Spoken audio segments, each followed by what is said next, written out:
2025 acabou de chegar pipocando de concurso previsto. A maré tá muito boa para peixe, gente. E eu vim aqui garantir que você aproveite esse momento e se garanta aí em 2025. É muita oportunidade boa. Eu já passei em mais de 6 concursos públicos federais e eu vim aqui te dar 8 passos certeiros para você garantir a sua aprovação ainda em 2025. Lembrando que esses passos foram seguidos por mim, pelos meus alunos aprovados. Inclusive a minha mãe, que beirando aos 60 anos se tornou servidora pública recentemente. Então anota esses passos que eu tenho certeza que você seguir esses passos bonitinho, você vai se dar bem esse ano. Bora lá? Antes de seguir, dá um joinha aqui e se inscreve no canal para me ajudar, que eu vou ficar muito feliz, tá bom? Primeira coisa que você precisa fazer, meu filho, é escolher uma carreira específica. Não adianta sair por aí como atirador de elite, pegando toda boa oportunidade que aparecer na tua frente, que você vai se enrolar. Concurso público, gente, ele demanda um estudo específico, um estudo direcionado, um estudo obstinado. E quanto mais você delimitar o teu estudo, quanto mais você diminuir a quantidade de matérias que você tem que estudar,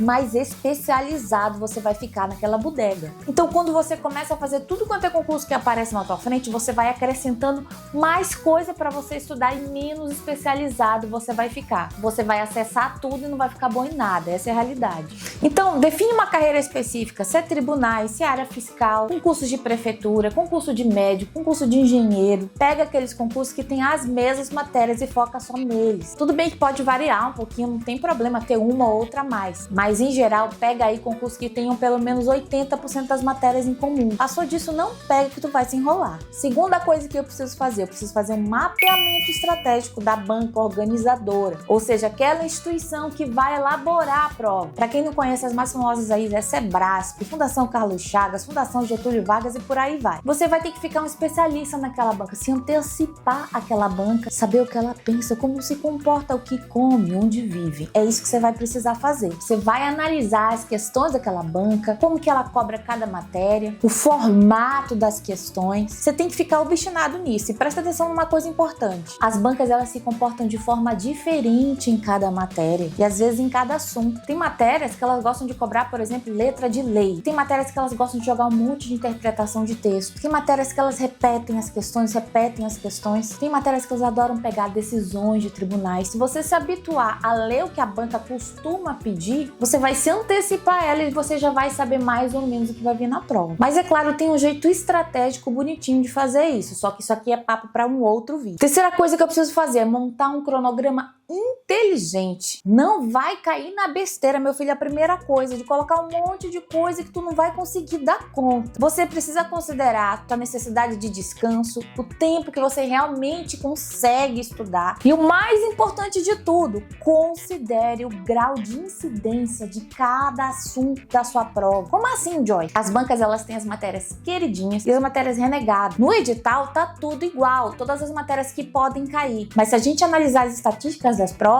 a gente percebe com muita clareza que as bancas examinadoras, elas gostam mais de umas matérias do que de outras. O teu cronograma de estudo, ele precisa considerar essas matérias mais importantes, as que mais caem. Se você estudar tudo igual, corre o risco de você não colocar tempo suficiente naquilo que com certeza vai estar na tua prova. E você também corre o risco de ficar preso, obstinado, parado, travado naquela matéria que você não consegue entender direito, mas que ela provavelmente nem vai estar na tua prova. Então, como é que é montar um cronograma de forma inteligente? Você precisa priorizar as matérias que mais caem na prova e as matérias que mais você tem dificuldade dentro das matérias que mais caem na prova. Isso tem que ser a tua prioridade absoluta. Depois você vai para as outras matérias, beleza? Dependendo do concurso, mesmo que você não tenha visto o edital todo, se você focar nas matérias que mais caem na prova, que mais importam, as suas chances de passar são muito grandes. Quarto ponto, eu pegaria materiais diversificados. Isso aqui é extremamente importante.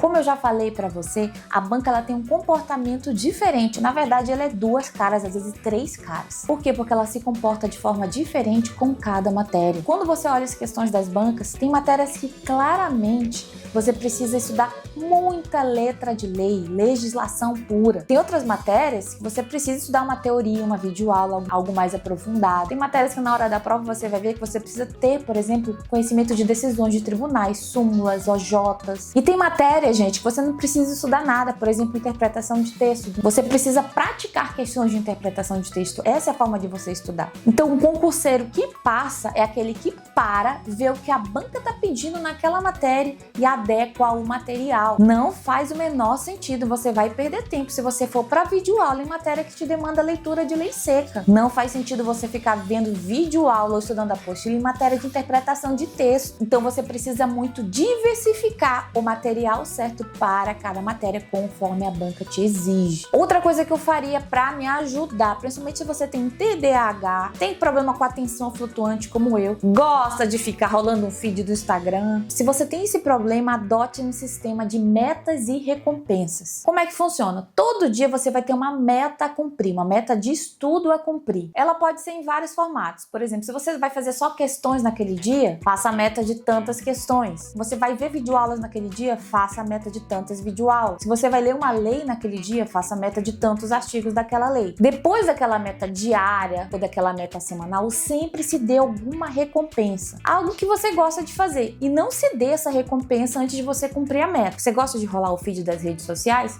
Coloca isso como um prazer, uma recompensa. Você só vai pegar o celular para fazer isso depois que for terminar tantas páginas. Você gosta de comer um docinho? Eu gosto, por exemplo, de comer uma paçoquinha depois do almoço, uma paçoca zero que eu compro e tomo com um cafezinho, é bem gostoso. Eu preciso fazer 20 questões por dia. Eu só vou comer minha paçoquinha depois que eu fizer aquelas 20 questões por dia. Qual que é a importância disso? Isso aqui é pura ciência comportamental. Quando você faz esse sistema de recompensas e metas, você vai educar o teu cérebro a entender que o momento de estudo vai te trazer algo prazeroso depois, algo recompensador. Isso vai impulsionar o estudo como um hábito na sua vida. Outra coisa que eu faria se eu quisesse ser aprovado em concurso público em 2025, eu dedicaria metade do meu tempo disponível para estudar, para fazer revisões e questões. Eu não disse a pontinha, 10 minutos, aquele tempo que sobra, aquilo que não tem mais jeito. Eu falei a metade do meu tempo. Eu tô falando sério. O grande segredo dos aprovados, gente, é fazer revisões e questões. Com a revisão você fixa a matéria. Com a revisão você volta naquela matéria que você já estudou nos dias anteriores. E voltar na informação é a forma mais eficaz de você memorizar aquela informação. Responde para mim se você sabe, por exemplo, o número do seu CPF de cor.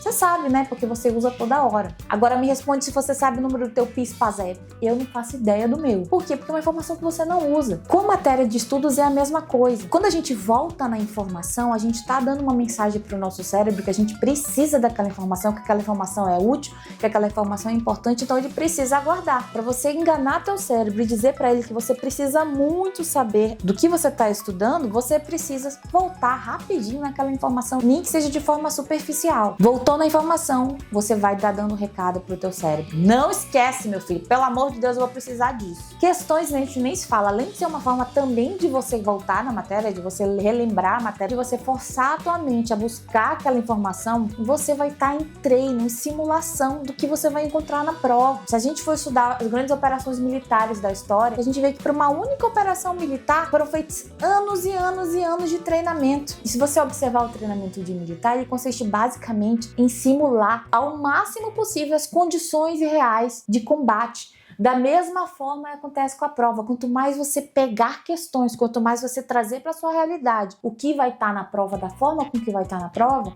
mais você vai estar treinado para aquilo. E as questões, ela tem esse poder. Não só as questões, mas os simulados também. Eu incluo nesse rol de necessidade que você precisa se dedicar. Um outro ponto mega importante, eu reforçaria os cuidados com saúde física e mental. A sua capacidade de aprendizagem, ela não vai conseguir funcionar se você não estiver bem emocionalmente e fisicamente. Se você tiver com algum problema de tristeza, de ansiedade, de depressão, tua mente não vai ficar liberada para ter um processo eficaz de aprendizagem, de memorização. Da mesma forma, se você tiver qualquer problema físico, com baixa quantidade de nutrientes, de vitaminas no teu corpo, tua capacidade de memorização e aprendizado vai ser reduzida. Se o teu corpo tá bem, tua mente vai funcionar bem. Se a tua vida pessoal, tuas emoções andam bem, tua mente vai funcionar bem. Tudo que você puder fazer pela sua saúde mental e física neste momento, neste período que você estiver estudando, faça. Se você puder fazer terapia, faça. Se você puder fazer academia, caminhada, faça. Elimine da sua vida qualquer distração, qualquer coisa que comprometa as suas emoções. Se você puder se livrar disso, se livre agora.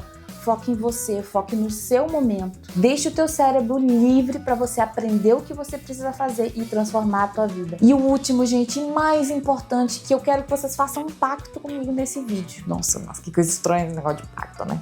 Fique calado. Não fale dos seus planos para ninguém.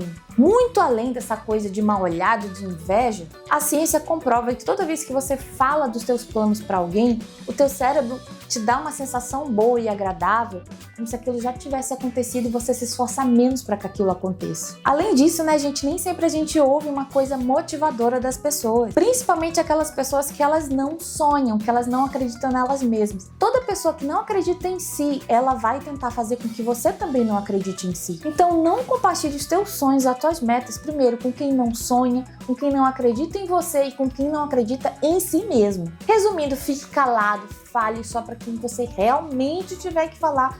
Não pode fugir disso, aí sim você fala. O resto não fale para ninguém que você está estudando para concurso público. Deixe os teus resultados falarem por si. Tenha paciência que você vai ser honrada e todo mundo vai saber na hora certa. Então, ó, segue esses passos bonitinho. Essas dicas aparentemente parecem simples, mas elas são fundamentais. Se você seguir certinho tudo que eu tô te dando aqui, eu tenho certeza que você vai ter um bom resultado. E quem tá falando isso não sou só eu, são os meus alunos aprovados e minha mãe, inclusive, que eu já falei aqui. Então, vem comigo, em 2025 a gente vai passar no concurso público. Bora lá?